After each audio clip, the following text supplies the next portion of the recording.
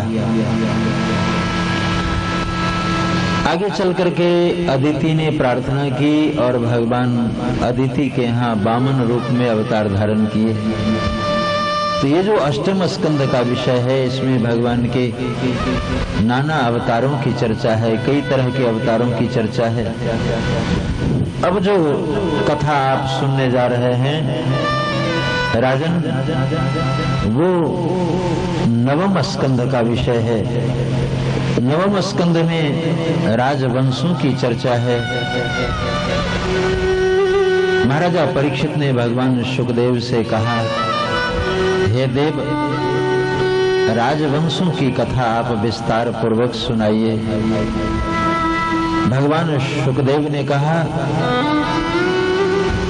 श्रूयतां मानवो वंशः पराचुर्येन परम तप। श्रूयतां मानवो वंशः प्राचुर्येन परम तप, न शक्यते विस्तरतो वक्तुम वर्ष शतैरपि। कहा, राजन, तूने कहा है कि राजवंशों की कथा विस्तार पूर्वक सुनाइए, तो ये संभव नहीं है, क्योंकि तुम्हारे जीवन में बहुत कम समय है और ये वंशावली बहुत विस्तृत है। न शक्यते विस्तरतो वक्तुम वर्ष शतैरपि, सैकड़ों वर्ष बीत जाएंगे, ये राजवंशों की कथा पूरी नहीं होगी। फिर भी तूने कहा है तो तुम्हारे इच्छा के अनुरूप मैं महत्व की जो बात है वो मैं तुम्हें सुनाऊंगा। यहाँ सबसे पहले सूर्य वंश की चर्चा आरंभ हो रही है। कहा, सूर्य वंश की शुरुआत भगवान सूर्य नारायण से है। भगवान विवस्वान कहते हैं सूर्य नारायण को। भगवान विवस्वान से वैवस्वत मनु हुए। वैवस्वत मनु की पत्नी का नाम था श्रद्धा। दोनों राजा रानी बड़ा सुखपूर्वक जीवन व्यतीत कर रहे थे, लेकिन संतान न होने के कारण दोनों बहुत दुखी रहते थे। एक दिन गुरु वशिष्ठ के चरणों में नमस्कार किया, बाबा आप संत हैं, रेख में भी मेख मार सकते हैं, भाग्य के रेख को बदल सकते हैं, मेरे यहाँ कोई संतान नहीं है, आप आशीर्वाद दें ताकि मेरे घर कोई संतान हो। वशिष्ठ जी ने कहा, देखो राजन, तुम जब यज्ञ करोगे तो यज्ञ के माध्यम से तुम्हें पुत्र की प्राप्ति होगी।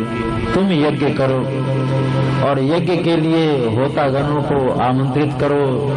एक से एक वेदज्ञ गुणज्ञ ब्राह्मणों को निमंत्रण दिया गया। सभी ब्राह्मण लोग उस सभा में आए और स्वाहा स्वाहा की आवाज होने लगी। रानी की इच्छा थी कि मेरे यहाँ पुत्री हो और राजा की इच्छा थी हमारे यहाँ पुत्र हो। पति पत्नी में मेल नहीं था। राजा साहब पुत्र की इच्छा रखते थे, रानी पुत्री की इच्छा रखती थी। रानी ब्राह्मणों के पास गई और कहा, हे ब्राह्मण देवता, मैं आपको दक्षिणा ज्यादा दे दूंगी, आप जरा पुत्री वाला मंत्र पढ़ देना। और ब्राह्मणों का तो कहना ही क्या, जहाँ देखी भरी परात वहीं बिताई सारी रात, जहाँ से दक्षिणा ज्यादा मिले उसका काम पहले करे। तो देखा कि रानी जो है दक्षिणा दे रही है तो पुत्री का मंत्र ही पढ़ दे, और पुत्री का मंत्र पढ़ना शुरू किया। कालांतर में जब वैवस्वत मनु के यहाँ पुत्री जन्म ली तो उस पुत्री का नाम रखा इला। आप ये नाम याद रखेंगे क्योंकि इला से ही चंद्रवंश की शुरुआत है। उस कन्या का नाम रखा इला। लेकिन जब राजा को पता चला कि हमारे यहाँ पुत्री जन्म ली है तो उन्हें प्रसन्नता नहीं हुई। वो गुरु के पास गए, गुरुदेव के चरणों में अभिनंदन किया, वंदन किया। गुरुदेव, मैंने तो कहा था कि पुत्र हो, ये पुत्री कैसे हो गई? कहा, देखो राजन, हमने तो ब्राह्मणों से कहा था पुत्र के लिए, लेकिन जब ये पुत्री आई है तो पता करना होगा कि आखिर क्या कमी रह गई कि पुत्री जन्म ली। जब ब्राह्मणों से पूछा तो ब्राह्मणों ने कहा, गुरुदेव, मैं आपसे झूठ नहीं कह सकता, रानी के तरफ से हम लोगों को दक्षिणा अधिक मिल गया था और ऐसा आदेश हुआ था कि पुत्री का मंत्र पढ़ो, तो हमने पुत्री का मंत्र पढ़ दिया। अब आप जैसा आदेश करें हम वही करें। वशिष्ठ जी को वास्तविकता का ज्ञान हुआ। वशिष्ठ जी ने राजा को समझाने की चेष्टा की, न तुम्हारी गलती है न हमारी गलती है, सभी अनर्थों का मूल तुम्हारी पत्नी है। क्योंकि रानी ने ब्राह्मणों को दक्षिणा दे करके पुत्री का मंत्र पढ़वाया है, इसलिए तुम्हारे घर पुत्री जन्म ली है। मनु जी ने कहा कि आप ऐसा करो गुरुदेव कि इस पुत्री को फिर से पुत्र बना दो, मुझे तो पुत्र की जरूरत है। कहा महाराज ये कैसी कैसी बातें कर रहे हो। कहा अब आप जब तक इसे पुत्र नहीं बनाओगे महाराज मैं आपके दरवाजे से नहीं हटूंगा। वशिष्ठ जी ने कहा ये विभाग भगवान शंकर संभालते हैं, शिव जी से प्रार्थना करो तो हो सकता है बदलाव आ जाए। क्योंकि आज के संदर्भ में कहूँ तो कोई नई बात नहीं। अभी आप सभी समाचार पत्र में पढ़े होंगे, पाकिस्तान में एक परिवार में 9 पुत्री थी, 9 संतान, और 9 के 9 पुत्री ही थी। उसमें से 4 जो है वो पुत्र बन गए। जब उस गृह स्वामी से पूछा गया, पिता से पूछा गया कि ये कैसे पुत्री से पुत्र बन गए, तो कहा ये सब अल्लाह ताला की मेहरबानी है।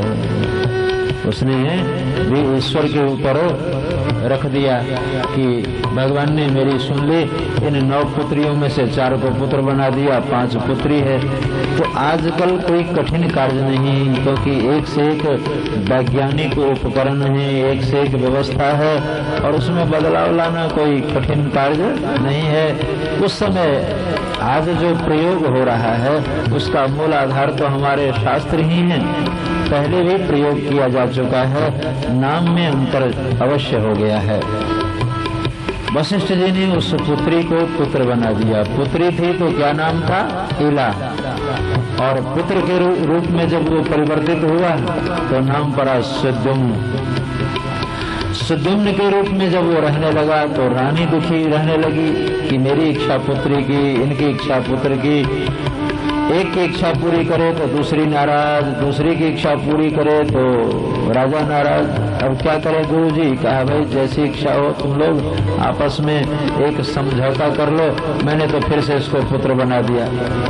वो सुद्युम्न एक बार शिकार खेलने के लिए गया जंगल में, तो शिकार खेलते खेलते ऐसे प्रदेश में पहुंचा जो भगवान शिव और पार्वती की विहार स्थली। उस प्रदेश का नाम था इलावृत प्रदेश। इलावृत प्रदेश में जैसे सुद्युम्न पहुंचा अपने सैनिकों के साथ, तो वहां पार्वती जी ने शाप दे रखा था उस प्रदेश को कि भगवान शिव के सिवा यदि कोई दूसरा पुरुष इस प्रदेश में आए तो स्त्री बन जाओ, बोले वृंदावन बिहारी लाल। ये सुद्युम्न अपने सभी साथियों के साथ उसी प्रदेश में जा पहुंचा, तो जितने इसके सैनिक थे सब के सब कन्या के रूप में परिवर्तित हो गए। जितने घोड़े थे सब घोड़ियां, सब में बदलाव आ गया। और ये सुद्युम्न जो था ये फिर से बन गया, कन्या बन गया। और कन्या के रूप में जब उस जंगल में रह रहा था तो चंद्रमा का पुत्र बुध आकाश से देखा कि ये जंगल में कैसी कन्या है, किसकी कन्या है। वो नजदीक आकर के उसके समक्ष विवाह का प्रस्ताव रखा और इला के साथ बुध का विवाह हो गया। बुध और इला के संजोग से एक बालक उत्पन्न हुआ जिस बालक का नाम पुरूरवा, और इसी पुरूरवा से चंद्रवंश की नींव डलेगी। यहाँ राजा वैवस्वत मनु और रानी दोनों चिंता करने लगे कि हमारा पुत्र शिकार खेलने गया, अभी तक वापस नहीं आया। वशिष्ठ जी से पूछा, वशिष्ठ जी ने दिव्य दृष्टि डाली तो देखा और कहा, देखो राजन, तुम्हारा पुत्र फिर से पुत्री के रूप में बदल गया है और अब उसके यहाँ एक संतान भी है। कहा महाराज उसे राजमहल बुलाओ और फिर से आप उसे पुत्र बनाओ। कहा कि ये झंझट में बार बार मोल लेना नहीं चाहता। देखो ये जो है 1 महीना पुत्र और 1 महीना पुत्री, बोलिए वृंदावन बिहारी लाल। इस तरह की व्यवस्था बना दी और इनके वंश का जो वर्धन हुआ, इसी वंश में एक से एक राजा हुए। इनके पुत्रों में एक सरयाती हुए जो बड़े ही प्रतापी राजा हुए। सरयाती जब गद्दी पर बैठे तो शिकार खेलना राजाओं का जन्म सिद्ध अधिकार। सरियाती जब शिकार खेलने गए तो अपनी कन्या को भी साथ ले गए। कन्या का क्या नाम था? सुकन्या। सुकन्या जब साथ गई तो पिता तो शिकार खेल रहे थे, लेकिन सुकन्या अपना उस जंगल में टहलना शुरू की, इधर से उधर घूम रही थी। घूमते घूमते उसे एक मिट्टी की बावी दिखाई दी, मिट्टी का ढेर दिखाई दिया। तो उसमें चमकीले पदार्थ को देखी तो इसने क्या किया, जंगल से एक कांटा उतारी और वो कांटा चुभो दिया। सोचा कि कोई जानवर तो नहीं इस मिट्टी के भीतर है। जब आंखों में कांटे चुभो दी तो वो खून बहने लगा, लेकिन राजा सरियाती के जितने सैनिक थे, जितने वाहन थे, सबके मलमूत्र अवरुद्ध हो गए। पूछा अपनी बेटी से, बेटी ये ऋषियों की तपस्थली है, यहाँ तूने कोई अपराध तो नहीं किया है? क्योंकि हमारे सैनिकों के मलमूत्र अवरुद्ध हो गए, लगता है तुमसे कोई भूल हो गई हो। सुकन्या रोने लगी, पिताजी इस मिट्टी की बावी में, इस ढेर में मुझे एक चमकीली पदार्थ दिखाई दिया। मैं सोची कि शायद कोई जानवर है, मैंने इनके आंखों में कांटा चुभो दी। अब आप देखो ये जानवर है कि क्या है। जब राजा सरियाती देखने गए तो वो जानवर नहीं अपितु एक महात्मा थे, जो समाधि सुख का आनंद ले रहे थे, जिनके ऊपर मिट्टी का ढेर हो गया था, मिट्टी उनके ऊपर जम गई थी तपस्या करते करते। उस महात्मा का नाम था च्यवन ऋषि। च्यवन ऋषि की आंखें फोड़ डाली थी इसने। महात्मा के चरणों में आकर के राजा सरियाती प्रार्थना किया, बाबा ये मेरी पुत्री है और जंगली जानवर समझ करके आपके आंखों में कांटे चुभो दी है, आप इसके अपराध को क्षमा कर दें। महर्षि च्यवन ने कहा, राजन वो तो ठीक है, हम इसे क्षमा कर देंगे, लेकिन अब मैं नित्य क्रिया वगैरह कैसे जाऊंगा, क्योंकि इसने मेरी आंखें फोड़ दी। अब तो मेरे सामने समस्या आ गई है। राजा सरियाती ने अपनी कन्या से कहा कि तूने महात्मा की आंखें फोड़ दी है, इसलिए आज से तू महात्मा की ही सेवा में रह। जहाँ ये जाएंगे इन्हें ले जाना होगा तुम्हें, क्योंकि तूने अपराध किया है, तुम्हारे अपराधों का यही प्रायश्चित है। पिता की आज्ञा थी और वो च्यवन ऋषि की सेवा में रह गई। च्यवन ऋषि ने देवताओं के वैद्य अश्विनी कुमारों का आवाहन किया और सभी वैद्यों के साथ मिलकर के एक औषधि तैयार की, और वो औषधि खाते ही फिर से जवान हो गए। बोले वृंदावन बिहारी लाल की। च्यवन ऋषि ने तैयार किया था, इसीलिए उस औषधि का नाम क्या पड़ा? च्यवन परास। बोले वृंदावन बिहारी लाल की। च्यवन परास खाते ही वो महात्मा च्यवन फिर से जवान हो गए और उनके आंखों में ज्योति आ गई। कई जगह मेरे महाराज हमने देखा है, च्यवन परास खाने वालों के आंखों में इतनी ज्योति चश्मा नहीं लगती। 50-60 साल की अवस्था और वो इतनी महीन अक्षरों में लिखते हैं, पढ़ते हैं। पूछा कि भाई आपकी आंखों में ये ज्योति बरकरार है कैसे? कहा महाराज मैं रोज च्यवन प्राश का सेवन करता हूँ।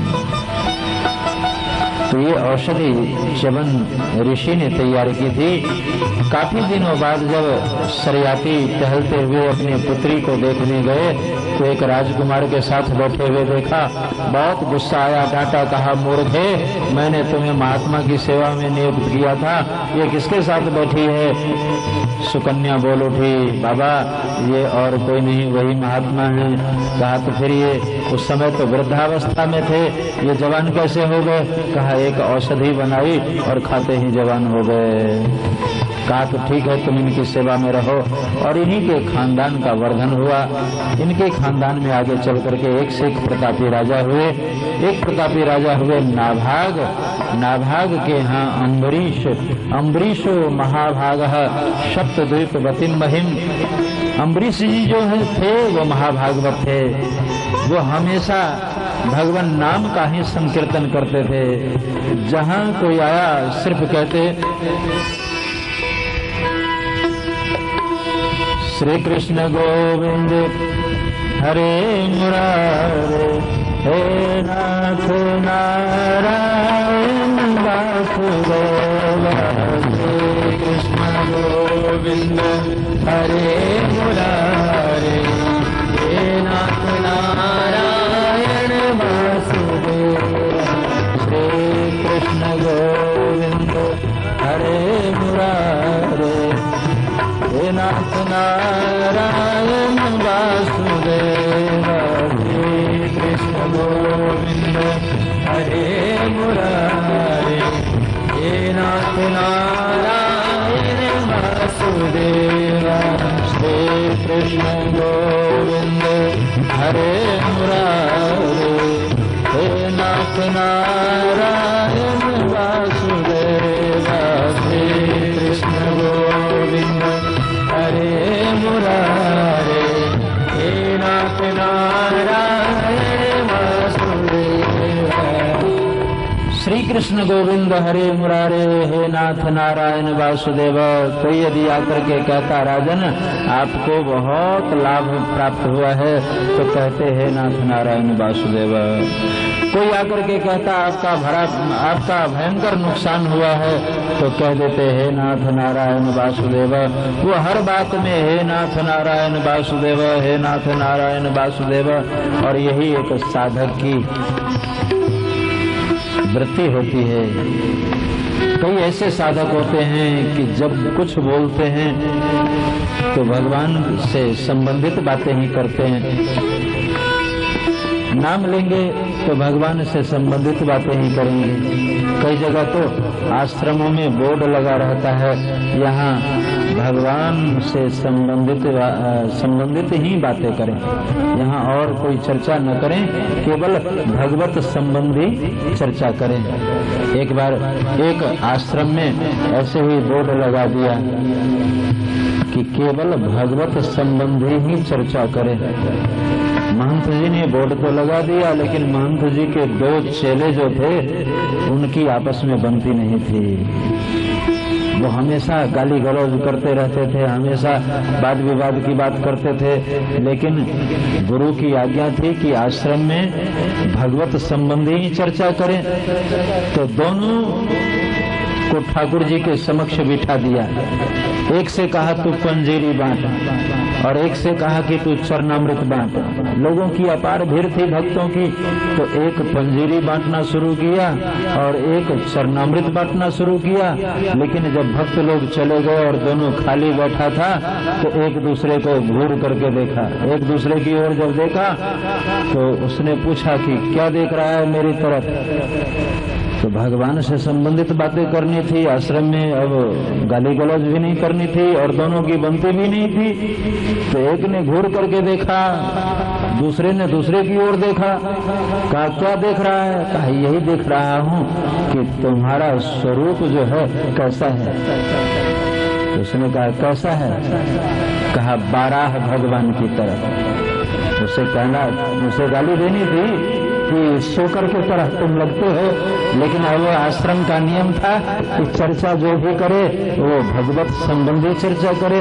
तो उसने गाली दी, लेकिन जरा साहित्यिक ढंग से कहा तुम्हारा शक्ल जो है वो बाराह भगवान की तरह लगता है।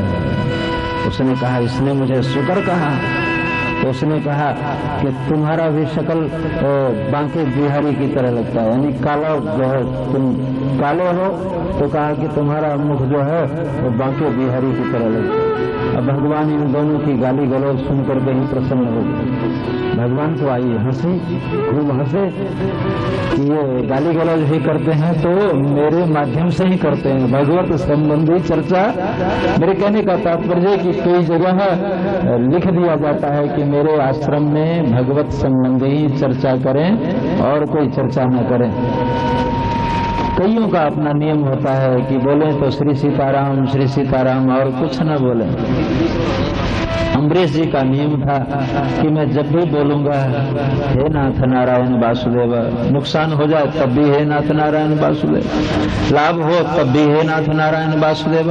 अपने शरीर की सारी इंद्रियों का उपयोग भगवत सेवा में करते थे।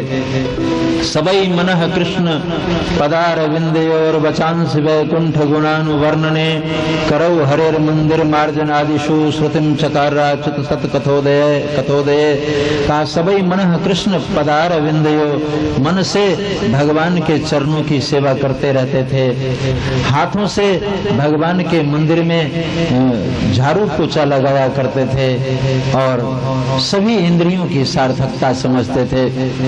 कहने का तात्पर्य कि ये हमारे शरीर की जितनी इंद्रियां हैं इनकी सार्थकता भगवत सेवा से ही है। इन हाथों से जब आप भगवान के लिए सुंदर सुंदर नैवेद्य बनाएंगे, आप भगवान के लिए सुंदर सुंदर माला बनाएंगे तो भगवान खुश होंगे कि हमने इतना सुंदर हाथ दिया। हाथ की उपयोगिता ये समझ रहा है। कई जगह इच्छा तो होती है कि इन हाथों से माला बनाएं, लेकिन हाथ ही नहीं होते, क्या करें। इच्छा तो है कि इन हाथों से ठाकुर जी की सेवा करें, लेकिन हाथ ही नहीं है। बहुतों की इच्छा होती है कि जिह्वा से भगवान नाम का संकीर्तन करें, लेकिन आवाज ही नहीं निकलती, बोली ही नहीं निकलती, गूंगापन है, क्या करें। बहुतों की इच्छा होती है कि भगवान के रूप को इन आंखों से देखूं, लेकिन नेत्रहीनता के कारण कुछ दिखाई नहीं देता। बहुतों की इच्छा होती है कि इन कानों से भगवान की कथा सुनूं, लेकिन सुनाई ही नहीं देता, क्या करें। चाह करके भी वो नहीं सुन पाते। ऐसे समय में यदि आपको भगवान ने सर्वांग सुंदर बनाया, सुंदर कान दे दी, सुंदर हाथ दी, सुंदर नासिका दी, सुंदर जिह्वा दी, सुंदर दृष्टि दी, तो इन सभी इंद्रियों की उपयोगिता भगवत सेवा में है, भगवत कैंकर्य में है। इन आंखों से जब भगवान का दर्शन आप कर लेते हैं तो आंखों की यात्रा पूरी हो जाती है और भगवान खुश हो जाते हैं कि मैंने इसे आंख दी तो रोज मुझे देखने आता है। इन हाथों से जब आप भगवान की सेवा कर लेते हैं तो भगवान खुश हो जाते हैं कि मैंने इसे हाथ दी तो इस हाथों से ये मेरी सेवा कर रहा है। इन पांवों से चल करके यदि आप भगवान के घर की यात्रा करते हैं, भगवत धाम की यात्रा करते हैं, तो भगवान खुश हो जाते हैं कि मैंने इसे सुंदर बनाया, अपंग नहीं बनाया, ये मेरे घर तक आता है, मुझे मत्था टेकता है, चलो इसके ऊपर कृपा बनाए रखें। अपने सभी इंद्रियों की सार्थकता समझते थे अम्बरीश जी और भगवत सेवा में लगे रहते थे दिन रात। आगे चल करके एक राजकुमारी के साथ इनका विवाह हुआ, क्योंकि अम्बरीश जी राजा थे, इसलिए इनकी शादी एक राजकुमारी से हुई। वो राजकुमारी बड़ी ही निष्ठावान थी, खूब भजन करती थी, दिन रात भजन पूजन में उसका मन लगा रहता था। देखा कि मेरे पति दिन रात भजन करते हैं तो क्यों नहीं इनकी सेवा में मैं लग जाऊं। अम्बरीश जी से पहले उठ जाती और ठाकुर जी के सभी पार्षदों को, सभी बर्तनों को धो धा करके और रख देती, झाड़ू पोछा लगा देती। जब अम्बरीश जी पूजा घर में जाते तो देखते कि ये मेरी सेवा किसने छीन ली। मैं ठाकुर जी की सेवा स्वयं करता था, ये किसने जो है ठाकुर जी की सेवा शुरू की है। पता लगाया तो पता चला महाराज आपकी महारानी ने ही आपके मंदिर की झाड़ू बुहारू की है, बर्तनों को साफ आदि किया है, आप उनसे जाकर के ही पूछें। अम्बरीश जी ने जाकर खूब दुत्कारा फटकारा, देवी तुम मेरे यहाँ मंदिर में क्यों आई थी। कहा महाराज मैं तो आपकी सेवा करने आई थी, आपका सहयोग करने आई थी। अम्बरीश जी ने डांटा, कहा कि सेवा करने की जरूरत नहीं है, मैं ठाकुर जी की सेवा स्वयं करता हूँ, मैं स्वयं झाड़ू पोछा लगाऊं, स्वयं पार्षदों को धोऊं, तुम्हें धोने की जरूरत नहीं है। वो भी महारानी ठहरी, उसने अपना एक अलग मंदिर बना लिया, मंदिर बना करके और उसमें ठाकुर जी पधरा ली और रोज सेवा करती। उधर अम्बरीश जी अपने मंदिर में पूजा पाठ करते और इधर महारानी जो है वो अपने मंदिर में बैठ जाती। भगवान ने उसे गला दिया था, बहुत सुंदर गाती थी, इतने अच्छे स्वर कि वो तानपुरा उठाई और जब भगवान को सुनाने लगती, भजन पद इत्यादि गा करके सुनाती तो सबके कान खड़े हो जाते, ये कौन गा रही है, ये किसकी आवाज है। जब अम्बरीश जी के पूजा का समय हुआ उसी समय वो भगवान को पद सुनाने लगी। जब मधुर आवाज कानों में आई तो अम्बरीश जी का मन पूजा में नहीं लगा, ये कौन गा रही है, कहां से आवाज आ रही है। पूजा बंद कर दिया और पहुंचे, पता लगाए तो देखा कि महारानी तानपुरा लिए हुए और भजन गा रही थी।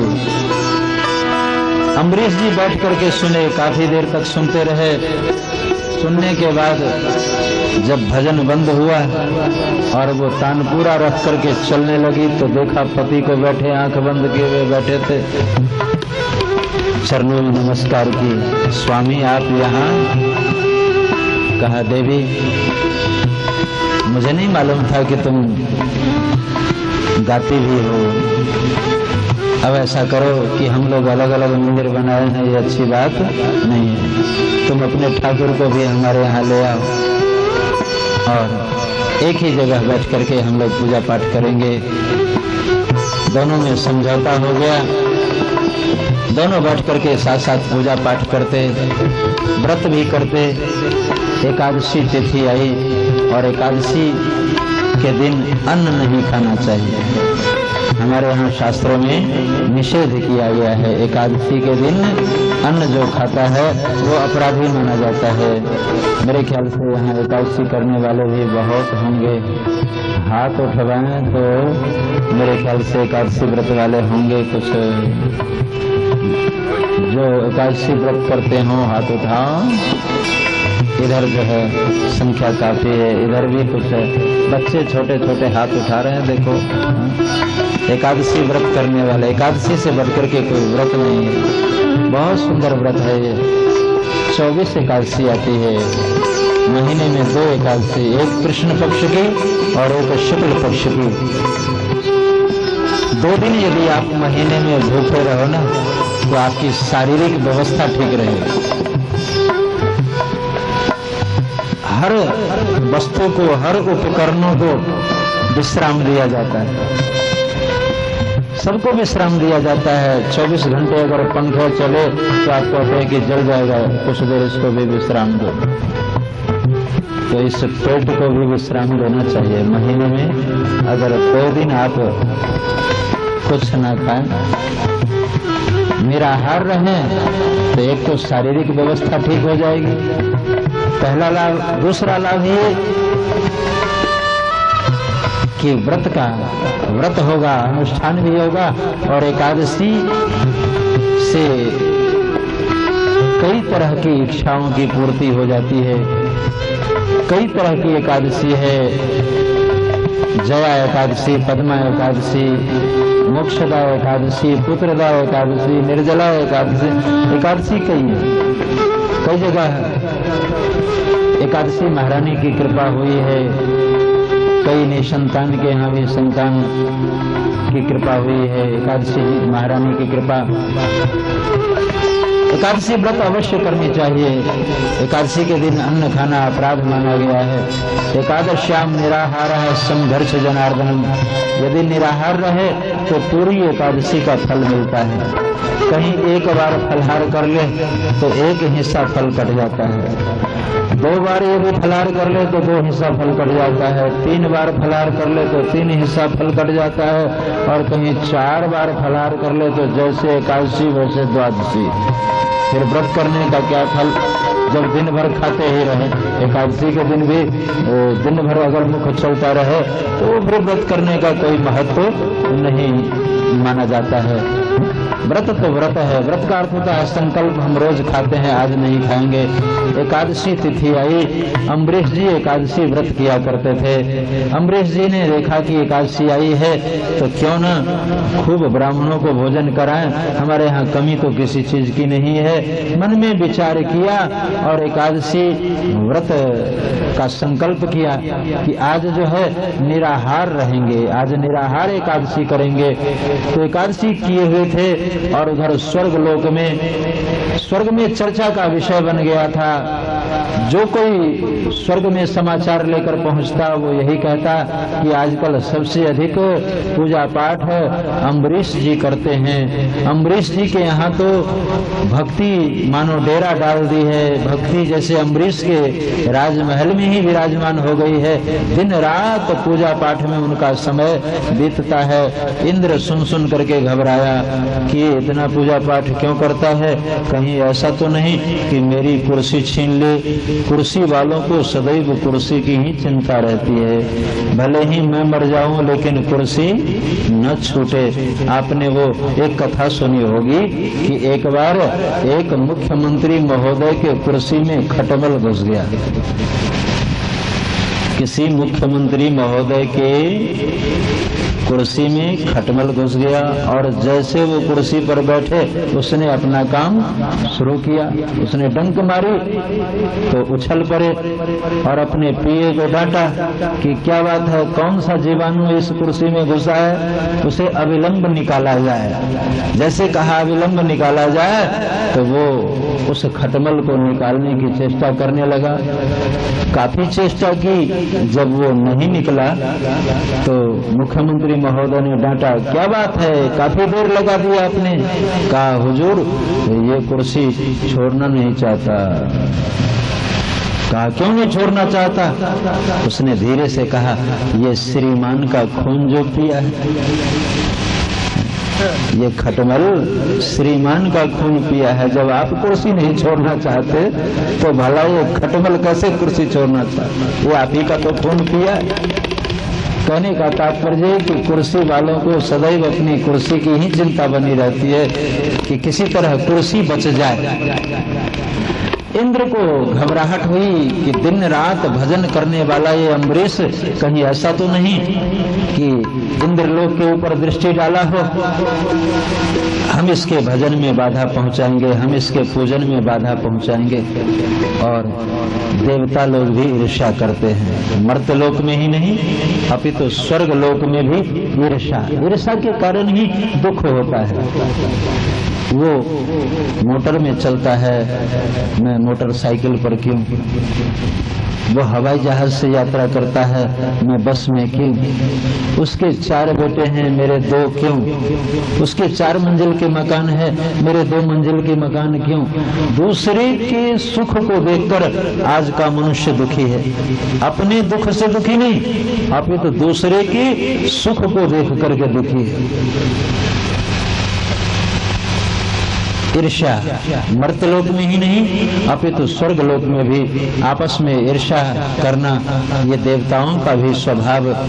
देवता लोग ईर्ष्या करने लगे और उपद्रव शुरू किया कि ये जो अम्बरीश भजन कर रहा है, ये जो पूजन कर रहा है, किसी तरह इसमें बाधा पहुंचाया जाए। बाधा कैसे पहुंचाए? विचार कर ही रहे थे तब तक दुर्वासा ऋषि का आगमन हुआ। दुर्वासा ऋषि के चरणों में नमस्कार किया। गुरुदेव आप मौके से आए, आजकल मैं बहुत दुखी चल रहा हूँ। दुर्वासा ऋषि ने कहा तुम तो देवताओं के राजा हो, इंद्र हो, तुम्हें दुखी होने का तो कोई तुक नहीं बनता, लेकिन बताओ मैं क्या कर सकता हूँ? कहा आप ही एक ऐसे गुरु हैं जो हमारे दुख को दूर कर सकते हैं। कैसा दुख? कहा ये जो अम्बरीश है दिन रात भजन पूजन करता है, कहीं ऐसा न हो हमारा सिंहासन छीन ले, आपको उपाय करो। दुर्वासा ऋषि ने कहा कि तू चिंता मत करो बच्चा, आज मैं जाता हूँ और अम्बरीश की सारी भक्ति जो है मिट्टी में मिला करके आता हूँ। महाक्रोधी महात्मा अपने 10,000 चेलों को साथ लेकर के और पहुंच गए। अम्बरीश जी के पास सुबह सुबह पहुंचे, द्वादशी लगने वाली थी। कहा महाराज ये तो एकादशी महारानी की कृपा है कि हमारे यहाँ 10,000 महात्मा आए हैं और आज मैं 10,000 लोगों को भोजन कराऊंगा। ये एकादशी का एक तरह से उद्यापन ही हो जाएगा।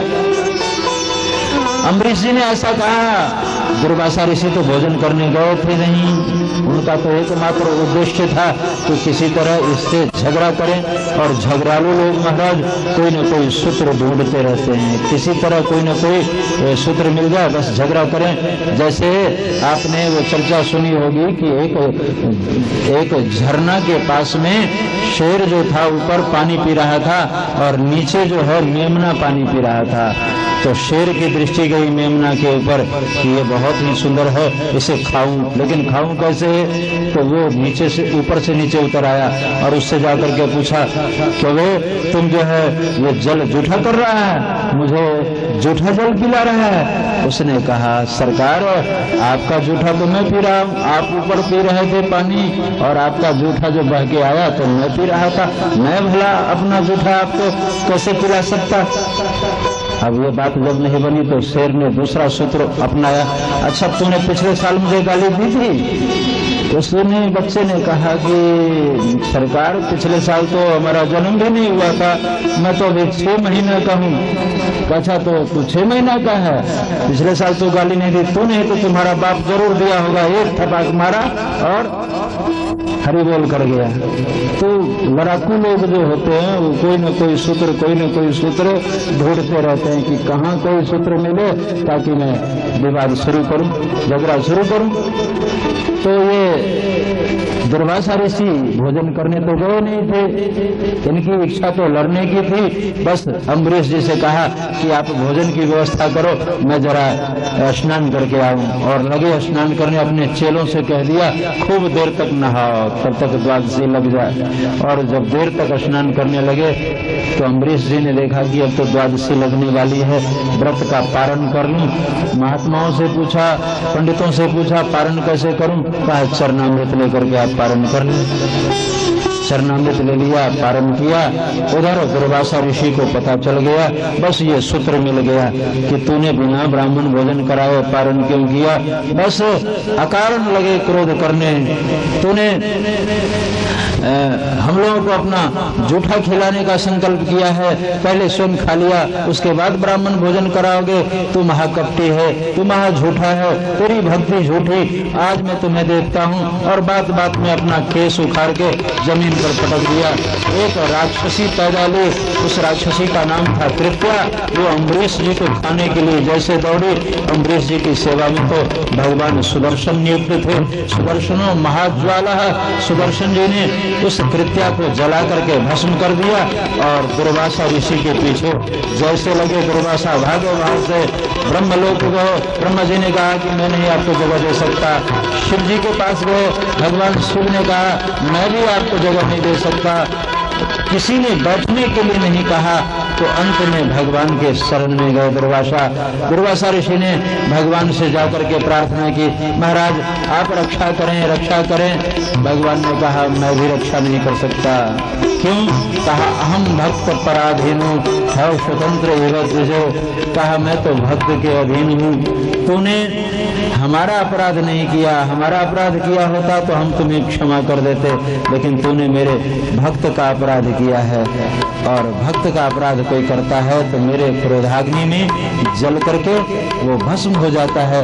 हमारा मान अपमान कोई कर दे मुझे उसकी चिंता नहीं, लेकिन भक्त का अपमान करे तो मैं बिल्कुल नाराज हो जाता हूँ। हमारे यहाँ कहा गया है अपना मान टले टल जाए पर जन का मान न टलते देखा। जन का मान न टलते देखा। प्रबल प्रेम के पालन पर कर प्रभु को नियम बदलते देखा। प्रभु को नियम बदलते देखा। अपना मान टले टल जाए पर भक्त का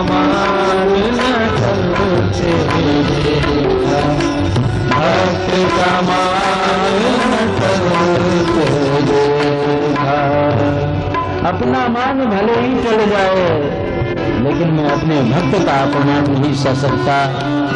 अहम भक्त पराधीनो है स्वतंत्र वक्त, जो मैं भक्त के अधीन हूँ, भक्त जो कहता है मैं वही करता हूँ।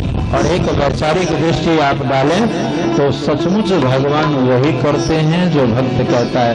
भक्त कहता है आप नहा लीजिए तो नहा लेते हैं, भक्त कहता है आप वस्त्र पहन लीजिए तो वस्त्र पहन लेते हैं, भक्त कहता है अब आप भोजन कर लीजिए तो भगवान भोजन कर लेते हैं, भक्त खिलाता है भगवान खा लेते हैं, भक्त कहता है अब आपके सोने का समय हो गया है अब आप सो जाइए, भक्त सुला देता है तो सो जाते हैं। और ठीक 4 बजे ही घंटी बजा देता है, उत्तिष्ठ उत्तिष्ठ गोविंद उत्तिष्ठ गरुड़ध्वज उत्तिष्ठ कमलाकांतम त्रैलोक्यम मंगलम गुरु, हे गोविंद उठिए, आपके उठने का समय हो गया तो उठ भी जाते हैं। भक्त जैसा कहता है भगवान वही करते हैं।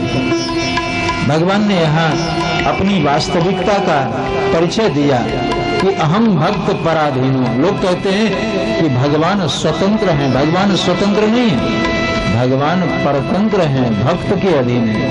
और की बात सुने या न सुने, लेकिन अपने भक्त की बात भगवान अवश्य सुनते हैं। मैं भक्त के अधीन हूँ, इसलिए मैं आपकी रक्षा नहीं कर सकता। दुर्वासा ऋषि ने कहा महाराज कोई उपाय करो।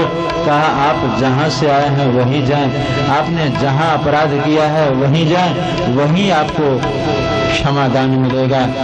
और फिर वापस भक्तराज अम्बरीश जी के पास आए और दुर्वासा ऋषि ने कहा अहो अनंत दासानाम महत्वम दृश्य मध्य में कृतागसोपि यद राजन मंगलानि समीह से। अहो अनंत दासानाम महत्वम दृश्य मध्य में। कहा हे भक्तराज अम्बरीश जी, आज मैंने आपकी महिमा देखी, सभी लोगों में आपकी जय जयकार हो रही है, सब जगह आपकी चर्चा हो रही है। और मैंने आपको जो सताया, आपका जो अपराध किया, उस अपराध के कारण भगवान भी मुझे स्थान नहीं दिए, भगवान ने भी मेरी रक्षा नहीं की। अब आपसे अनुरोध है कि आप मेरी रक्षा करें, रक्षा करें। तो भगवान के सुदर्शन चक्र को जब दुर्वासा ऋषि के पीछे देखा तो अम्बरीश जी की आंखों में अश्रुबिंदु भर आए और अम्बरीश जी ने निवेदन किया, हे प्रभु के आयुध, भगवान सुदर्शन से प्रार्थना की आप कृपा करके शांत हो जाएं, शांत हो जाएं। ये मेरे अतिथि हैं, मैंने इनको निमंत्रण दिया है, यदि ये भूखे वापस चले जाएंगे तो हमारा बहुत बड़ा अनिष्ट हो जाएगा। आप हमारे अनर्थ के विषय में, अनिष्ट के विषय में न सोचें, इस संत की रक्षा करें, संत की रक्षा करें। और जैसे अम्बरीश जी ने प्रार्थना की, दुर्वासा ऋषि के पीछे जो सुदर्शन चक्र लगा हुआ था वो बिल्कुल शांत हो गया। भगवान सुदर्शन शांत हो गए और दुर्वासा की रक्षा हुई। अम्बरीश जी ने दुर्वासा ऋषि को भोजन कराया, सभी शिष्यों को भोजन कराया, दक्षिणा दी और श्री चरणों में नमस्कार करके सबको विदा किया। अम्बरीश जी के खानदान का वर्धन हुआ। अम्बरीश जी के यहाँ यवनाश्व हुए, यवनाश्व के मानधाता हुए। मानधाता के ही खानदान में आगे चल करके एक से एक प्रतापी राजा हुए। इन्हीं के खानदान में आगे चल करके बाहुक नाम के एक राजा हुए, बड़े ही प्रतापी। बाहुक के बहुत सी पत्नियां थीं, लेकिन उनके यहाँ कोई संतान नहीं था। राजा बाहुक बहुत दुखी रहने लगे कि इतनी रानियां हैं लेकिन संतान किसी के यहाँ नहीं, अब कौन सा उपाय करें। उपाय करने के बाद उन्हें पता चला कि सबसे छोटी रानी जो है अब उसके यहाँ संतान होने वाला है। संत भगवंत की कृपा है, अब संतान सुख हो, ये रानियां आपस में ईर्ष्या करेगी, इसलिए उस छोटी रानी को गर्भावस्था में ही साथ लेकर के जंगल की ओर चले गए। जंगल में जब गए तो किसी कारणवश राजा बाहुक की मृत्यु हो गई और रानी गर्भावस्था में थी। वशिष्ठ जी ने देखा कि अब ये जंगल में रहेगी तो इसकी सुरक्षा कौन करे। सैनिकों को भेज करके, मंत्रियों को भेज करके रानी को आदर के साथ राजमहल ले आया। रानी जब राजमहल में रहने लगी तो बाकी रानियां जो थी वो ईर्ष्या करने लगी कि ये पुत्रवती कहलाएगी, इसके यहाँ संतान होगा, हम लोगों के यहाँ संतान नहीं है, क्यों न इसको जहर पिला दें। सब लोगों ने मिलकर के उसे जहर पिला दिया जो गर्भावस्था में थी। लेकिन जाको राखे साइया, मार सके नहीं कोई, बाल न बांका कर सके जो जो बगौरी हो। भगवान जिसकी रक्षा करे उसका अनहित कोई क्या कर सकता है, चाह करके भी उसे सफलता नहीं मिलेगी। भगवान उसकी रक्षा करते थे, उसके गर्भ की रक्षा करते थे, वशिष्ठ जी उसके गर्भ की रक्षा करते थे। सब चारों तरफ से जब रक्षा में लगे हुए थे तो उसका अनहित कोई कर नहीं सका। लेकिन जहर तो पिला चुकी थी, उस जहर का प्रभाव नहीं हुआ। ये भारतीय संस्कृति की विशेषता है। ये भारतीय संस्कृति में ही आप पाएंगे कि जहर पीने के बाद भी जहर का असर नहीं हुआ। मीरा जहर पी गई, कोई असर नहीं हुआ। हमारे यहाँ जहर पीने वालों में भगवान शंकर जहर पिए, आप कहेंगे वो तो देवता थे, भगवान ही है। भगवान शिव जहर पिए, मीरा जहर पी। और कलयुग में ये जो रीवा है ना, रीवा मध्य प्रदेश में, रीवा नरेश रघुराज सिंह, रघुराज सिंह की कई पुत्र थे। ज्येष्ठ पुत्र जो था वो पिता से द्रोह करता था कि किसी तरह ये पिताजी दुनिया से चलें ताकि मैं इनकी गद्दी पर बैठूं। और अंततः उसने एक निर्णय लिया कि क्यों न पिताजी को जहर पिला करके विदा कर दे। तो एक नौकर था, बड़ा विश्वास पात्र, उस नौकर के हाथों उसने जहर का गिलास भेजा। कहा पिताजी को पिला देना, क्योंकि तुम्हारे हाथ से कोई भी वस्तु को स्वीकार करते हैं, मना नहीं करेंगे। लेकिन किंतु यदि पिताजी को जानकारी हुई तो मैं तुम्हें मृत्युदंड दूंगा। अब वो नौकर बड़ा विश्वास पात्र था, वो पहुंचा और महाराजा रघुराज सिंह के सामने गिलास रखा। महाराजा रघुराज सिंह की दृष्टि पड़ते ही उसके आंखों में अश्रुबिंदु भरा है, वो रो पड़ा। रघुराज सिंह ने पूछा क्या बात है, तुम क्यों रो रहे हो? कहा मालिक, हमने आपका नमक खाया है, मेरे से नमक हरामी नहीं हो पाएगी, मैं मर जाऊंगा, लेकिन आपको ये जहर नहीं पीने दूंगा। रघुराज सिंह चकित हो गए, जहर क्या बात है? कहा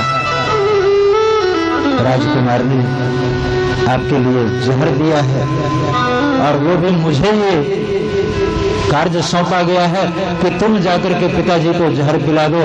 मैं मर जाऊं मालिक, लेकिन आपको जहर नहीं दे सकता।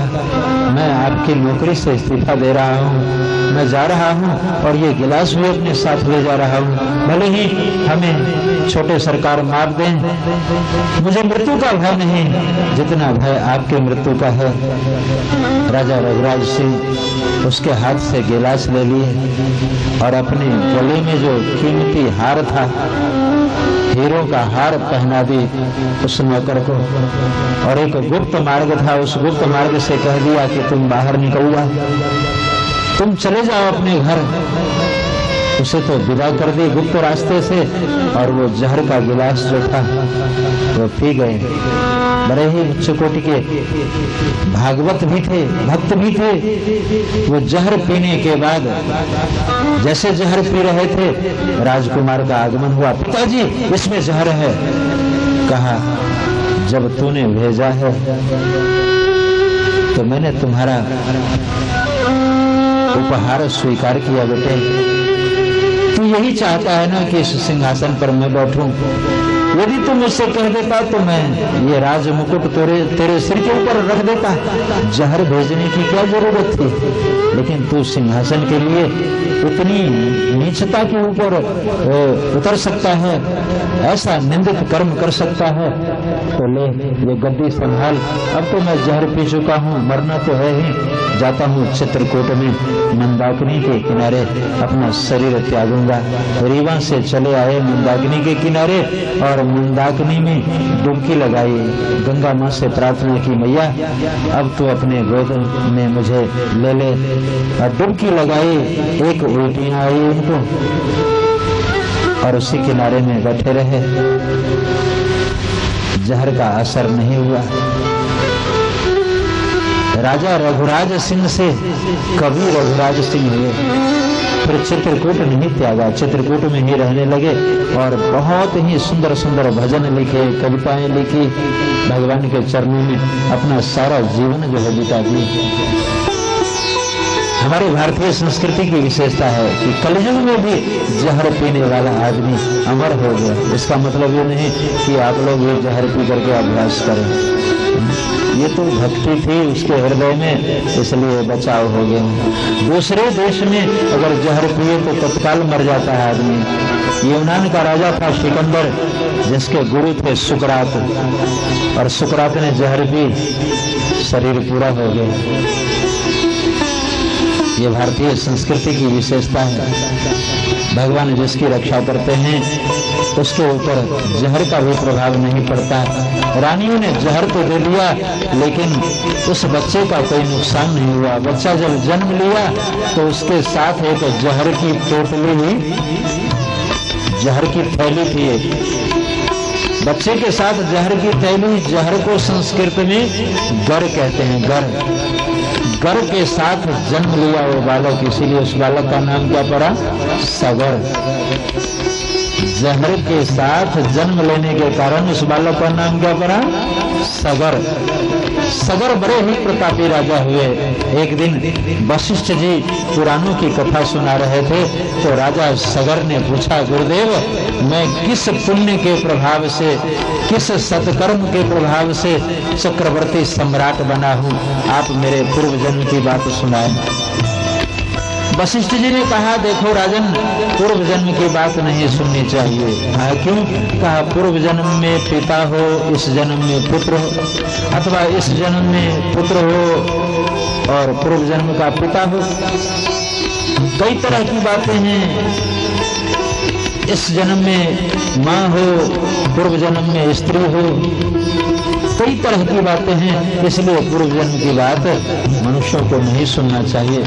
राजा सगर ने जिद कर दिया कि मैं सुनना चाहता हूँ किस पुण्य के प्रभाव से मैं चक्रवर्ती सम्राट बना, आप मेरे पूर्व जन्म की बात सुनाइए। वशिष्ठ जी ने कहा, देखो राजन, तो तुम पूर्व जन्म में अच्छे नहीं थे। क्या था? कहा, गीदड़ थे, गीदड़ बोले वृंदावन बिहारी लाल की जय। कहा, महाराज गीदड़ से मैं प्रतापी सम्राट कैसे हुआ?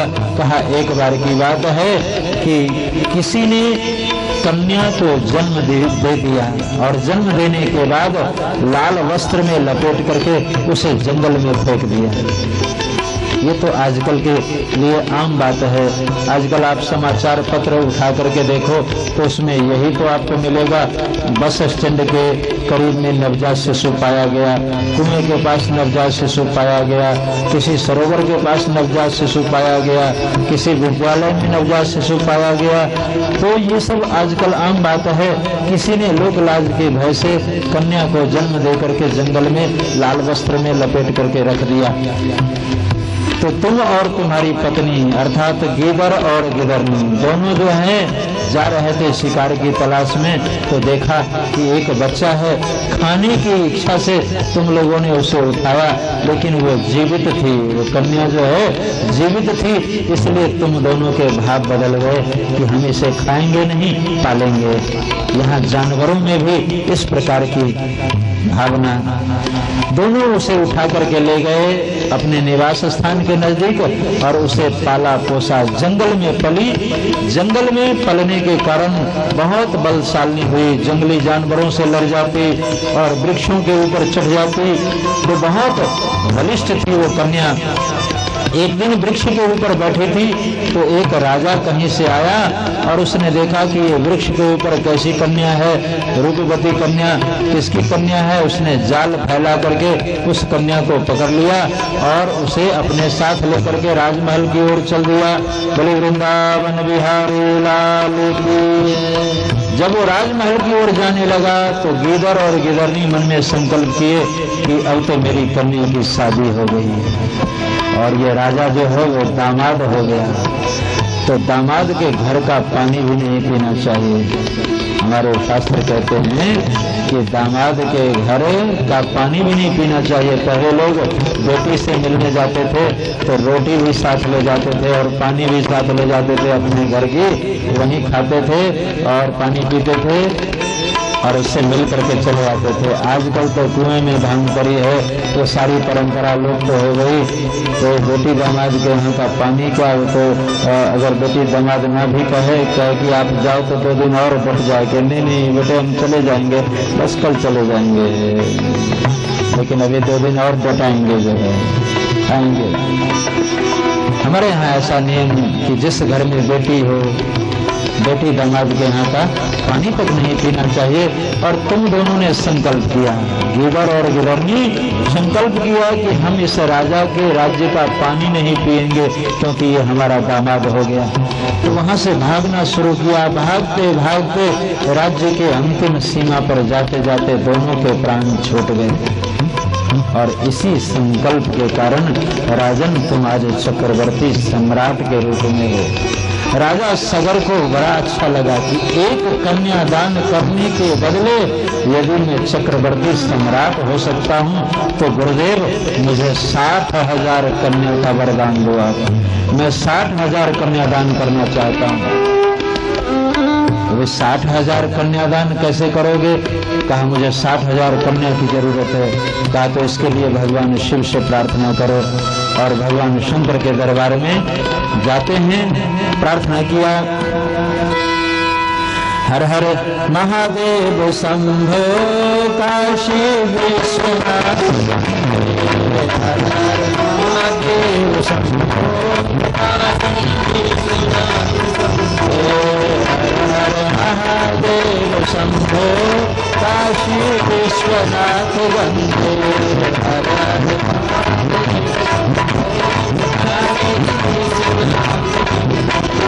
हर हर महादेव शंभो काशी विश्वनाथ वंदे, हर हर महादेव शंभो काशी विश्वनाथ वंदे, हर हर महादेव शंभो काशी विश्वनाथ वंदे, हर हर महादेव शंभो काशी विश्वनाथ वंदे, हर हर महादेव शंभो काशी विश्वनाथ वंदे, हर हर महादेव शंभो काशी विश्वनाथ वंदे। बोलिए शंकर भगवान की जय। भगवान शिव के चरणों में प्रार्थना की राजा सगर ने। वशिष्ठ जी भी वहां विराजमान थे। राजा सगर की प्रार्थना के ऊपर भगवान शिव प्रसन्न हो गए और भगवान शिव ने कहा कि वरदान मांगो, मैं तुम्हारे ऊपर प्रसन्न हूँ। राजा सगर ने वरदान मांगा और वरदान मांगते समय कहा 60 सहस्र सुतानाम, 60 सहस्र सुतानाम यानी 60,000 कन्या चाहिए। लेकिन हमारे संस्कृत की विशेषता है, सुत और सुता, सुत कहते हैं पुत्र को और सुता कहते हैं कन्या को। लेकिन षष्ठी के बहुवचन में दोनों का एक ही रूप बन जाता है। सुत शब्द का रूपावली और सुता शब्द की रूपावली, ये दोनों का जब अभ्यास आप करेंगे तो षष्ठी के बहुवचन में आते ही सुत का भी सुतानाम और सुता का भी सुतानाम दोनों बन जाता है, एक ही रूप बन जाता है। जैसे कहा षष्ठी सहस्त्र सुतानाम, तो भगवान शंकर ने 60,000 कन्या के बजाय 60,000 पुत्र का वरदान दिया कि शायद ये षष्ठी सहस्त्र सुतानाम कह रहा है, 60,000 पुत्र की जरूरत होगी, 60,000 पुत्र होने का वरदान दे दिया। और जब वो जन्म लिया तो मांस का एक लोथरा सा था, छोटे छोटे कीट के रूप में। राजा सगर घबराए, गुरुदेव के पास गए, गुरुदेव ये सब क्या हो गया? कहा जैसा तूने वरदान मांगा, 60,000 संतान जो है अब वो कीट के रूप में छोटे छोटे नहीं होंगे तो और कैसे होंगे? तूने 60,000 पुत्र का वरदान मांगा। कहा महाराज मैंने तो 60,000 कन्या मांगा है। कहा अब ये कन्या है कि पुत्र, ये तो परीक्षण से पता चलेगा। कैसे परीक्षण किया जाए? ये बालक होंगे कैसे? कहा घी के घरों में रख दिया जाए। तो सभी छोटे छोटे जो जंतु के रूप में थे उसे घी के घरों में रख दिया गया। आज के संदर्भ में कहूं तो आज आप कह सकते हैं अंग्रेजी वाले कि टेस्ट ट्यूबों में रख दिया गया। प्रयोग तो पुराना है लेकिन नाम बदल गया। तो घी के घरों में रखा और 60,000 पुत्र तैयार हो गए। अब तो फौज रखने की कोई जरूरत ही नहीं, जो घर में ही एक विशाल फौज, विशाल सेना। 60,000 पुत्र थे महाराजा सगर के। महाराजा सगर ने देखा कि अब तो संतानों की कमी नहीं है, अब यज्ञ करें, तो अश्वमेध यज्ञ करना शुरू किया। 99 अश्वमेध यज्ञ कर चुके थे। 100वां अश्वमेध यज्ञ का जब अश्व छोड़ा गया तो देवराज इंद्र ने उसे चुरा ली और चुरा करके कपिल मुनि के आश्रम में बांध दिया। कहाँ? गंगा सागर में। भगवान कपिल के आश्रम में बांध दिया। राजा सगर के पुत्रों ने जब उस अश्व की तलाश की तो पहले पाताल तक खोद डाला। 60,000 की संख्या थी। राजा सगर के पुत्रों ने ही पाताल तक की खुदाई की और इसीलिए वो जब एक जल का अगाध समूह दिखाई दिया तो उस समूह का नाम पड़ गया सागर, समुद्र। आज जिसे समुद्र कहते हैं, समुद्र का नाम एक सागर भी है। राजा सगर के पुत्रों ने खुदाई की, इसीलिए क्या नाम पड़ा? सागर। यही कारण है कि राम रूप में जब सागर के किनारे भगवान गए हैं और रास्ता मांगी है तो विभीषण जी ने कहा है कि प्रभु तुम्हार कुल गुरु जलधि। प्रभु तुम्हार कुल गुरु जलधि। कुल गुरु का तात्पर्य आपके पूर्वज। कुल गुरु का तात्पर्य यहाँ से है कि आपके पूर्वज हैं ये सागर। आप रास्ता मांगे तो आपको जरूर देंगे। तो मंत्र नयः लक्ष्मण मन भावा। लक्ष्मण जी को अच्छा नहीं लगा था। कादर मन कहा एक आधारा, दैव दैव आलसी पुकारा। लक्ष्मण जी ने कहा था कि हम लोग क्षत्रिय हैं, सागर का शोषण करें, लेकिन भगवान ने विभीषण जी की बात मानी कि हमारे पूर्वज हैं, सागर के पुत्रों ने खोदा था, इसीलिए सागर कहलाया। पता लगाते हुए जब पहुंचे गंगा सागर के करीब में, वहां देखा कपिल मुनि को आंखें बंद करके बैठे हुए। बिना सोचे समझे राजा सगर के पुत्रों ने वहां प्रहार किया, लातों का प्रहार किया। जैसे लातों का प्रहार किया, भगवान कपिल के आंखों से एक भयंकर ज्वाला निकली और वो 60,000 के ऊपर जैसे गई, सबके सब स्वाहा। बोलिए कपिल देव भगवान की। भगवान कपिल देव ने 60,000 पुत्रों को जला करके भस्म कर दिया। अब इधर राजा सगर को बहुत दुख हुआ। राजा सगर ने कहा कि मेरे सबके सब बच्चे मारे गए, भस्म हो गए, अब इनका उद्धार कैसे होगा?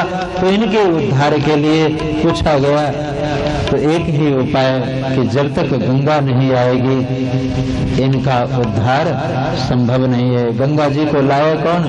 अंशुमान ने प्रयास किया, लेकिन गंगा पृथ्वी पर नहीं आई।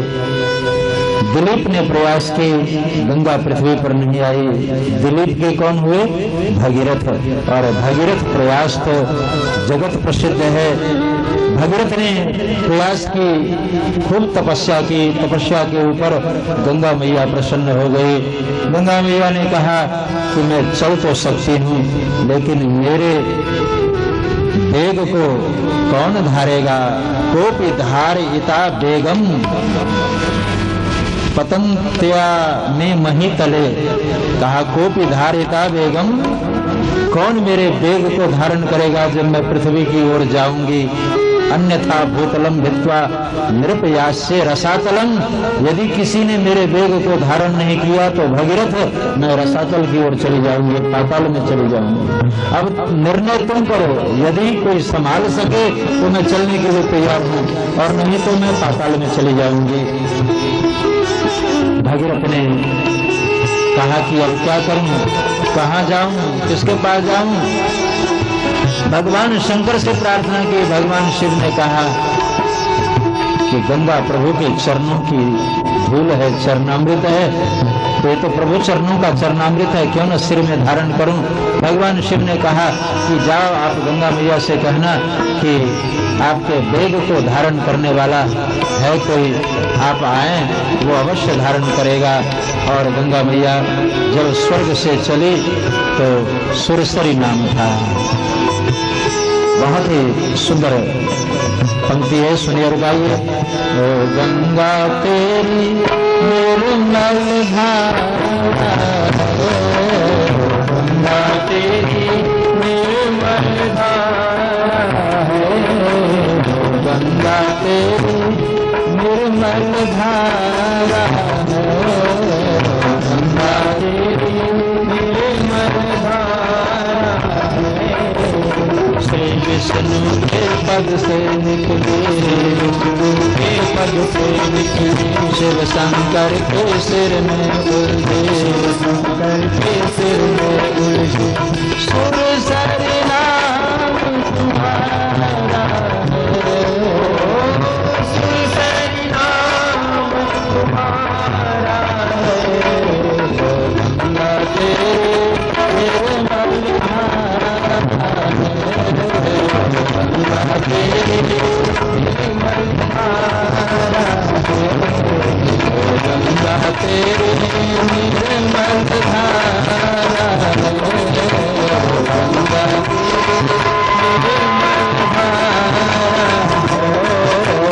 गंगा तेरे निर्मल धारा है, निर्मल धारा। बोले गंगा मैया की जय। गंगा जब देवलोक में थी तो सुरसरी नाम था। वहां से चली तो भगवान शिव ने अपने जटा में धारण किया तो एक दूसरा नाम पड़ा जटा शंकरी। और भगवान शंकर जब सिर में धारण किया तो लाख चेष्टा करने के बाद भी वो गंगा जी को मुक्त नहीं किए। भगीरथ जी प्रार्थना कर रहे हैं, अजीब मुसीबत है। पहले तो गंगा जी तैयार नहीं हुई, और तैयार हुई तो अब आप अपने सिर में रख लिए, महाराज आप गंगा जी को मुक्त करें, मैं अपने पूर्वजों का उद्धार कराने ले जा रहा हूं इनको। भगवान शिव ने सिर हिला दिया, मैं नहीं मुक्त कर सकता क्योंकि मुझे सुख मिल रहा है। ये प्रभु चरणों का चरणामृत है। हम लोग चरणामृत लेते हैं ना, तो चरणामृत लेते समय वो मंत्र बोला जाता है, अकाल मृत्यु हरणम सर्व व्याधि विनाशनम विष्णु पादोदकम कृत्वा पुनर्जन्म न विद्यते। तो चरणामृत को पहले आंखों से लगाते हैं, फिर होठों से लगा करके उसे ग्रहण करते हैं, और बच गया तो ये एक विधान है चरणामृत लेने का। पहले आंखों में लगा, आंखों की ज्योति बनी रहे, ये प्रभु चरणों का चरणामृत है। चरणामृत ऐसे स्पर्श किया, फिर उसे ग्रहण किया, और जो बचा रह गया वो सिर के ऊपर ऐसे लगा लिया। ये चरणामृत लेने का विधान। तो भगवान शिव जो हैं वो प्रभु चरणों का चरणामृत समझ करके सिर में धारण कर रखे हैं कि अब तो इसे हम मुक्त करेंगे नहीं, मुझे सुख मिल रहा।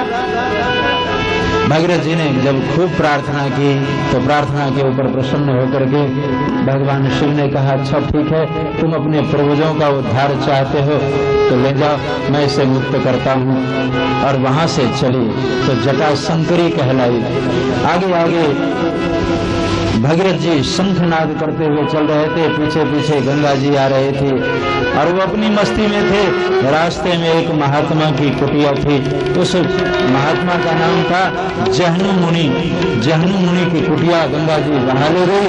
महात्मा को आया गुस्सा और गोविंदाय नमो नमः आगे जो है ऐसे कर दिया और सारी गंगा जी को हरि बोल कर गए, बोले वृंदावन बिहारी लाल की। भगीरथ जी ने कहा कि ये तो मुसीबत ही मुसीबत है, मुश्किल से भगवान शंकर से जो है छुड़ाया और ये बाबा जी हरि बोल कर गए। कहा महाराज आप गंगा जी को पी गए क्यों? कहा इसने मेरी कुटिया बहा दी, इसलिए मैं अब इसे मुक्त नहीं कर सकता। कहा महाराज मेरे पूर्वजों का उद्धार कैसे होगा? कहा अन्य मार्गों से तो ये दूषित हो जाएगी गंगा जी, इसलिए अपने जंघों को चीर डाला और वहां से गंगा जी प्रवाहित हुई। तो गंगा जी का एक नाम पड़ा जाह्नवी। जहनु मुनि के जंघों को फाड़ करके निकली, इसलिए क्या नाम पड़ा? जाह्नवी। सुरसरी, जटाशंकरी, जाह्नवी, देवापगा, त्रिपथगा, ये सब गंगा जी के नाम हैं। तो गंगा जी इस प्रकार आगे बढ़ती गई और भगीरथ लाए, इसलिए एक नाम भागीरथी। भगीरथ के कारण एक नाम गंगा जी का भागीरथी पड़ा। गंगा सागर तक ले गए और अपने पूर्वजों का उद्धार किया। गंगा जी की महिमा इतनी अधिक है कि कम से कम मुझे 3 दिन चाहिए गंगा जी के लिए। अगर सिर्फ गंगा जी की महिमा का गान करूं तो 3 दिन की आवश्यकता है, 3 दिन तो लग जाएंगे।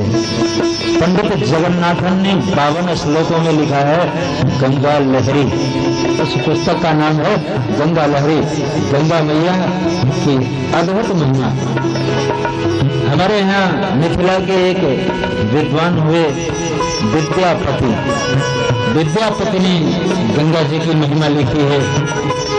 और हिंदू विद्वानों की बात तो दूर रही, यहाँ मुसलमानों ने गंगा जी की महिमा का गान किया है। एक मुसलमान विद्वान हुए जिन्होंने संस्कृत में बहुत उच्च कोटि के ग्रंथ लिखे हैं। उस विद्वान का नाम है रहीम खान खाना। रहीम के दोहे आप सुने होंगे। रहीम जी ने संस्कृत में गंगा जी की महिमा लिखी है।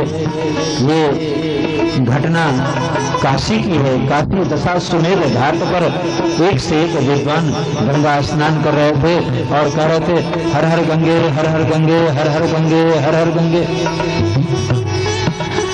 हर हर गंगे करके नहा रहे थे। और गंगे गंगे योगुर्यात योजना नाम शतैरपि, यदि 400 कोस की दूरी पर गंगा जी बह रही हैं और आप अपने घर में गंगे गंगे कह करके नहाते हैं तो गंगा स्नान का फल आपको मिलेगा। 400 कोस की दूरी तक प्रमाण है हमारे शास्त्रों में।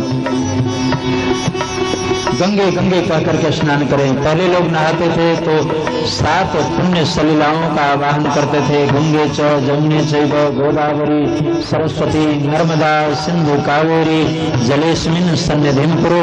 अपने स्नान गृह में बाल्टी में जल भर लेते और ये मंत्र बोलते गंगे जमुने गोदावरी, ये सब नदियों का आवाहन करके तब नहाते। और आज तो हर हर गंगे क्या कहना, आज तो हर हर गंगे होता ही नहीं। आज तो स्नान गृह में बैठे, एक जगह में दिल्ली महानगर में किसी के यहाँ रुका था तो वो गृह स्वामी जब बाथरूम में स्नान करने गया तो बिल्कुल सामने था, तो हर हर गंगे ने कह करके सिर के ऊपर मारता चाटी खूब जोर से, हाय बुढ़ापा, हाय बुढ़ापा, हाय बुढ़ापा, खूब सिर पीटता, हाय बुढ़ापा करके। सर्दी का समय और नहाए और खूब सिर पीटे, हाय बुढ़ापा करे। हर हर गंगे कहने से गंगा स्नान का लाभ हो। अब कोई हर हर गंगे कहाँ कहता है? भगवान शंकर के जो चेले हों वो हर हर गंगे कहते हैं। भगवान शिव के अनुयायी जो हैं वो हर हर गंगे कहते हैं। भगवान शिव के तो बहुत चेले हैं। कुछ चेले हैं मनुष्यों में, वो हर हर गंगे कहते हैं, और जो भूत प्रेत हैं वो भी हर हर हर हर हर हर महादेव कहते हैं, हर हर गंगे कहते हैं। भूत प्रेत भी जो भारतवर्ष के भूत प्रेत हैं वो हर हर गंगे कहते हैं, और जो विदेशी भूत हैं वो हाय हाय चिल्लाते रहते हैं। विदेशी भूतों का तो कहना ही है, भारतवर्ष के भूत भी हर हर गंगे कहते हैं। आजकल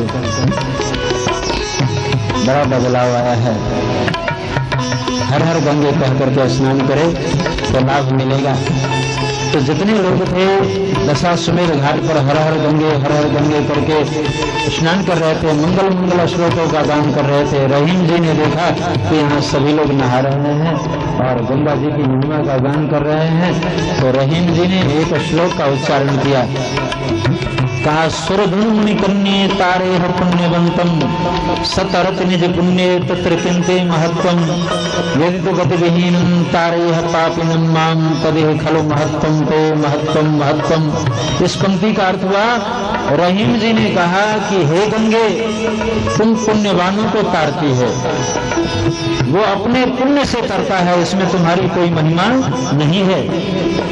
और गंगा जी जब सुनी तो प्रकट हो गई, रहीम जी के सामने पूछा फिर क्या करूं?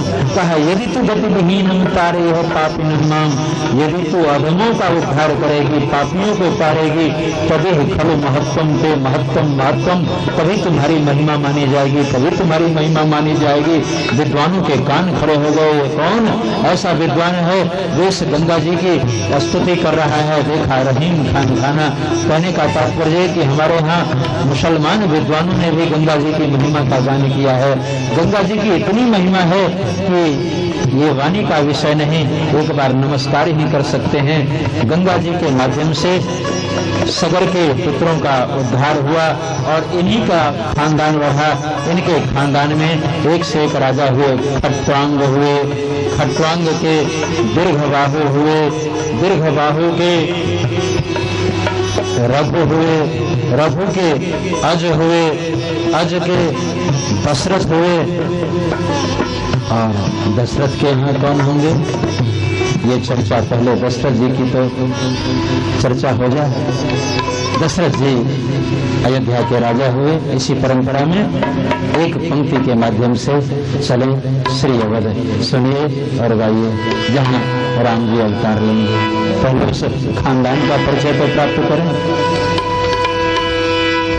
अवधपुरी रघुकुल मनिराव, अवधपुरी रघुकुल मनिराव, अवधपुरी रघुकुल मनिराव, अवधपुरी रघुकुल मनिराव।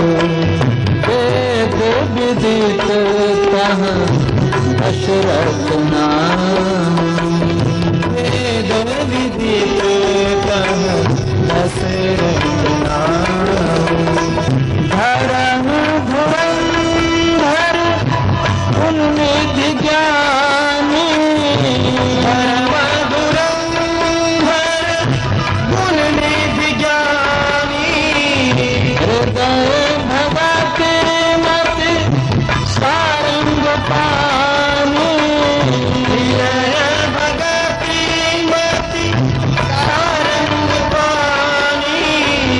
अवधपुरी रघुकुल मनिराव, अवधपुरी रघुकुल मनिराव। जय सिया राम, जय सिया राम, जय सिया राम, जय सिया राम, जय सिया राम, जय सिया राम, जय सिया राम, जय सिया राम, जय सिया राम, जय सिया राम।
राजघरानों में सर्वश्रेष्ठ रघुवंश रघुकुल के मुकुटमणि महाराज श्री दशरथ, वेद प्रसिद्ध वेद विदित तह दशरथ नाम।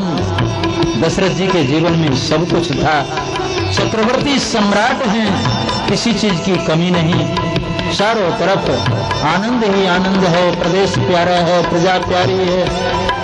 लेकिन सब कुछ होते हुए भी महाराज श्री दशरथ के जीवन में संतान सुख नहीं है। संतान सुख नहीं होने के कारण कभी कभी उनके मन में गलानी सी होती है। एक बार गलानी हुई, एक बार भूपति मन माहे, एक बार भूपति मन माहे, गलानी मोरे सुख नाहे, गलानी मोरे सुख नाहे।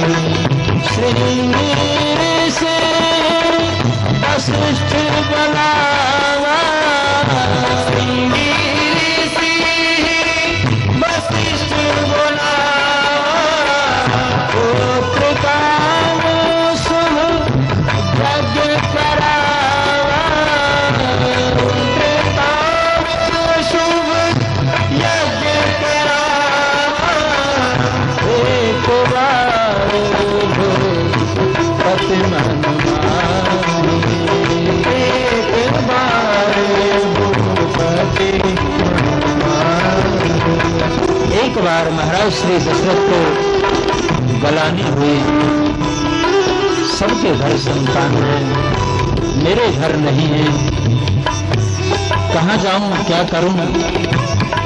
गुरु गृह गए तुरंत महिपाला, वशिष्ठ जी के चरणों में गए और वहां जाकर के नमस्कार किया। गुरुदेव के चरणों में राज मुकुट उतार करके रख दे, आंसुओं से गुरुदेव के श्री चरणों को भिगो दिया। गुरुदेव आप संत हैं, आप चाहे तो मेरे भाग्य के रेख को बदल सकते हैं, आप मुझे संतान सुख दें, नहीं तो आज मैं आपके चरणों में दम तोड़ दूंगा। वशिष्ठ जी ने महाराज श्री दशरथ को सांत्वना दी, राजन निराश न हो, भगवान के घर देर है अंधेर नहीं, तुम्हें संतान सुख मिलेगा, लेकिन इसके लिए तुम्हें कुछ उद्योग करने होंगे। कैसा उद्योग? आप जो कहें मैं करने के लिए तैयार। कहा राजन तुम पुत्रेष्ठ यज्ञ करो, तुम्हारे पास किसी चीज की कमी नहीं। जब विधिवत तुम पुत्रेष्ठ यज्ञ करोगे तो तुम्हारे घर संतान की प्राप्ति होगी। और पुत्रेष्ठ यज्ञ किसके सानिध्य में ये यज्ञ का संपादन हो? बहुत सुंदर बात कह दी।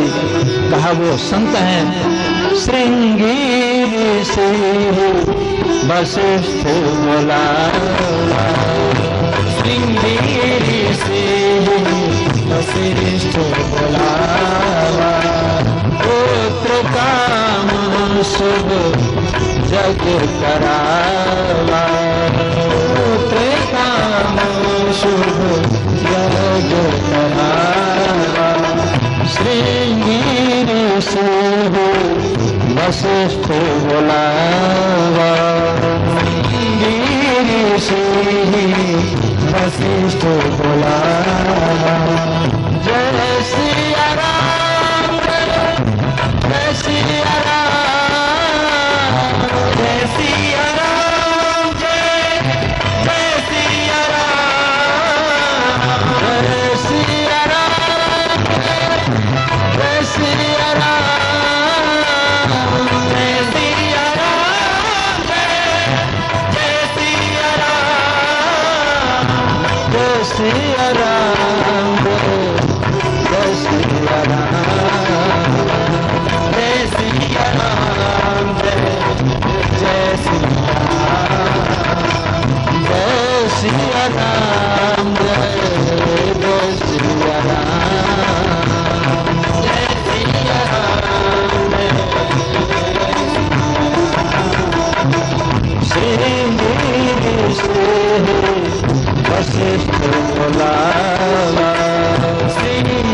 तुम श्रृंगी ऋषि को बुलाओ और उनके सानिध्य में यदि तुम पितृष्ठ यज्ञ करोगे तो तुम्हारे घर एक नहीं अपितु 4 संतान होंगे। तुम 4 पुत्र के पिता होगे। महाराज श्री दशरथ झूम उठे। सचमुच गुरुदेव मैं 4 पुत्र का पिता होऊंगा। हाँ हाँ, और वो सामान्य पुत्र नहीं, त्रिभुवन विदित भगत भयहारी ऐसे संतान होंगे तुम्हारे यहाँ। प्रसन्न हो गए। राजमहल की ओर जैसे भागे, वशिष्ठ जी की आवाज गूंज उठी। वशिष्ठ जी ने कहा, राजन ठहरो, यज्ञ का विधान तो बनाओ। कहा, गुरुदेव अब तो मैं आपके शरण में हूँ, आप बताएं वो श्रृंगी ऋषि कैसे आएंगे? किसी के बुलाने से भी नहीं आते। कहा, मैं बुलाऊंगा। वशिष्ठ जी बुलाए और सरजू के किनारे विशाल यज्ञशाला का निर्माण किया गया। स्वाहा स्वाहा से अयोध्या का आकाश गूंज उठा। एक से एक अमलात्मा महात्मा लोग विराजमान है सभा में, खूब स्वाहा स्वाहा कर रहे हैं। महाराज श्री की दशरथ के जीवन में ज्ञान भी है, कर्म भी है, लेकिन भगवान के दर्शन नहीं हुए। ज्ञान से परमात्मा को जाना जा सकता है, कर्म से परमात्मा को माना जा सकता है, और उपासना से, भक्ति से परमात्मा को बुलाया जा सकता है, उसे बांधा जा सकता है। ज्ञान भी है, कर्म भी है जीवन में, लेकिन कहते हैं अंतिम आहुति, जिसे पूर्णाहुति कहा गया है। भगति सहित आहुति देनी, भगति सहित आहुति देनी, भगति सहित आहुति देनी, भगति सहित आहुति भगते रागिनी चरु कर लेने, भगते रागिनी चरु कर लेने। सीताराम सीताराम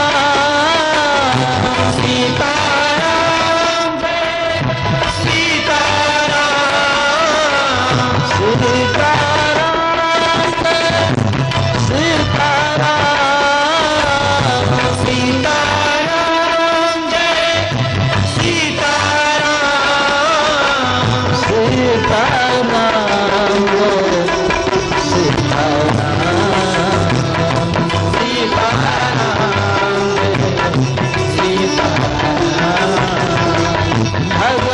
सहित आहुति देनी, भगति सहित आहुति देनी।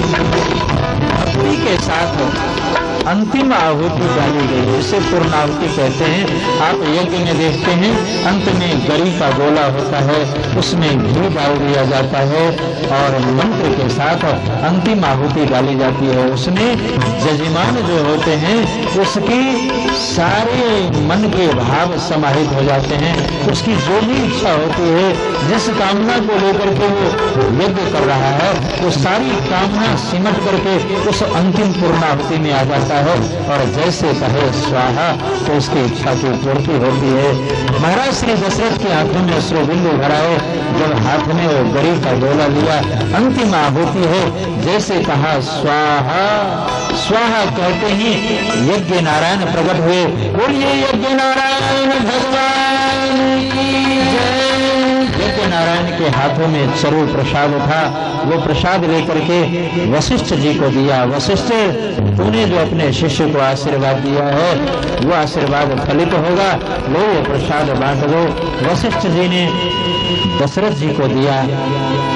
यज्ञ नारायण अंतर ध्यान हो गए सभासदों को समझा करके, लेकिन दशरथ जी ने प्रसाद का बंटवारा किया। आधा भाग कौशल्या को दिया, आधा भाग जो था उसे 2 भाग किया। एक भाग कैकेयी को, एक भाग सुमित्रा को दिया। तीनों रानी हाथ में प्रसाद लेकर के खड़ी थी। कौशल्या और कैकेयी ने अपने प्रसाद को ढक रखा था, सुरक्षित रखा था। सुमित्रा जरा असावधान थी, इसलिए उसके हाथ से वो प्रसाद जो था वो चील पक्षी उठा करके ले गए। सुमित्रा रोने लगी, बहनों तुम दोनों को संतान होगा, तुम दोनों पुत्रवती कहलाओगी, लेकिन मेरे यहाँ संतान नहीं होगा, क्योंकि मेरा प्रसाद तो पक्षी ले गए। और वो पक्षी प्रसाद लेकर के किष्किंधा, जहाँ अंजनी माता तपस्या कर रही थी, वहां जाकर के उस प्रसाद को गिरा दिया। पवन देव ने अपने झोंकों से अंजनी के अंजलि में पहुंचाई है, कान में संकेत किया है, ये दिव्य प्रसाद है, इस प्रसाद का भक्षण कर लो। और जब अंजनी माता उस प्रसाद को खाई है तो भगवान से पहले भक्त का प्रादुर्भाव हुआ। अंजनी माता के यहाँ अनंत बलवंत श्री हनुमंत लाल जी का प्रादुर्भाव हुआ। बोलिए हनुमान जी महाराज की। हनुमान जी का प्रादुर्भाव हुआ। और इधर सुमित्रा रो रही है कि अब हमें संतान सुख नहीं होगा।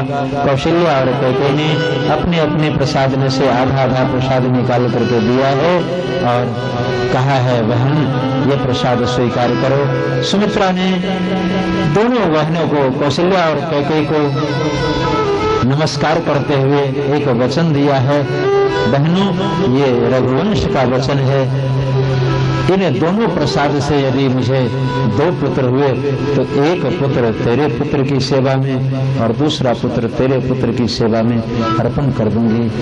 और यही हुआ। इसी प्रकार प्रसाद ग्रहण किया गया और रानियों को एहसास होने लगा कि अब मेरे यहाँ संतान आने ही वाला है। धीरे धीरे प्रभु के आने की बेला करीब हुई और यहाँ गोस्वामी जी ने लेखनी उठाई, तिथि की घोषणा करते हुए कहते हैं, बहुत सुंदर बात कही। नवमी तिथि मधुमास पुनीता, नवमी तिथि मधुमास